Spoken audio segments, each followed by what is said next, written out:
गरीब गरीब कुटुंबात भगवंताने जन्म घेतला। कैलासपती भोले शिवशंकर यांनी त्या मायाप्पाच्या आणि ती माता सुंदरा हिच्या पोटी बाळू मामाच्या रूपात जन्म घेतला आणि या जगाला या जगाचं कल्याण या भगवंताने 74 वर्ष केलं। या पृथ्वी तलावरती राहून 74 वर्ष भगवंताने स्वतःचा देह झिजवला, रंजने गांधल्यांना सरळ मार्ग दाखवला, अंधश्रद्धा इथं चालत नाही। हे भगवंताच्या दारात श्रद्धा, सेवा अशा पद्धतीने या ठिकाणी बाळूमामाची सेवा या ठिकाणी करत असतात। आपल्याला रोज या ठिकाणी माहिती दिली जाते भगवंत बाळूमामा काय आहेत, कसे आहेत।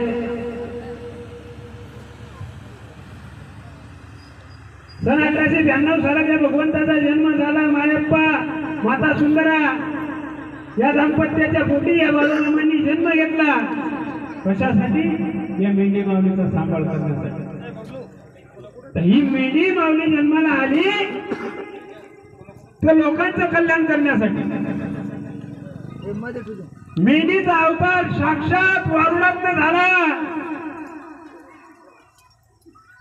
विचार करा, ही मेंढी माऊली वारुळात जन्माला आली। छोटस गाव होत, एक मोठा शेतकरी होता, 200 एकर जमीन, आणि त्या शेतकऱ्याच्या शेताच्या मध्यभागी एक 4 फुटाचं वारुळ होत। जेव्हा जेव्हा तो शेतकरी तो बाबा त्या शेतात जायचा, वारुळाच्या जवळ उभा राहायचा, त्या वारुळातनं त्या बाबाला घाटी घुंगरांचा आवाज ऐकायला यायचा। त्या बाबाला 2 मुलं होती, घरी यायचे, त्या मुलांना सांगायचे, बाबा रे आपल्या शेताचे काय वारुळ आहे ना, त्या वारुळात मला घाटी घुंगरांचा आवाज ऐकायला येत असतो। ती मुलं बापाला सांगायचे, बाबा तुमचं आता वय झालं, तुमचे कान वाजतात, अहो वारुळात कुठून घाटी घुंगरांचा आवाज येत असतो का? असे उत्तर ते मुलं त्या बापाला द्यायचे। तो बाबा अंतकरणापासून सांगायचं की बाबा रे मी त्या वारुळाच्या जवळ गेलो का त्या वारुळात तुम्हाला खरंच घाटी घुंगरांचा आवाज ऐकायला येत असतो। पण त्या मुलांना काही त्याचं खरं वाटत नव्हतं। बरेच दिवस झाले, ते बाबा थकले, मुलांच्या हातात कारभार आला, आणि एक दिवशी त्या मुलांनी विचार केला की शेतीच्या मध्यभागी जे काही वारुळ आहे ना, हे वारुळ मधोमध आहे, या वारुळामुळे आपलं नुकसान होत असतं। ते वारुळाच्या कडेनं काही नांगर फिरता येत नाही, तिथं काही पेरता येत नाही, तिथून काही उत्पन्न घेता येत नाही, तेवढी जागा ओसाळ पडते, ही जागा ओसाळ पडू द्यायची नाही।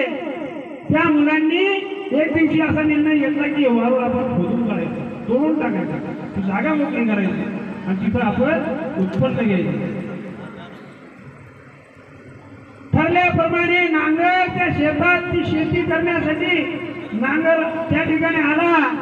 नांगरता त्या मुलांनी काहीच विचार न करता त्या वारुळावर नांगर फिरवून दिला। ज्या क्षणी त्या वारुळावर नांगर फिरवला गेला त्या क्षणी ही मेंढी माऊलीचा जन्म त्या वारुळात झाला।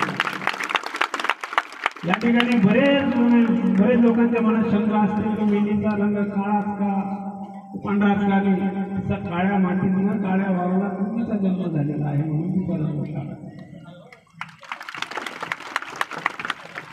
जगाच्या उद्धारासाठी या मेंढी माऊलीनं पृथ्वी तलावर अवतरली, पण तिचा सांभाळ कोण करेल हा प्रश्न प्रत्येकाच्या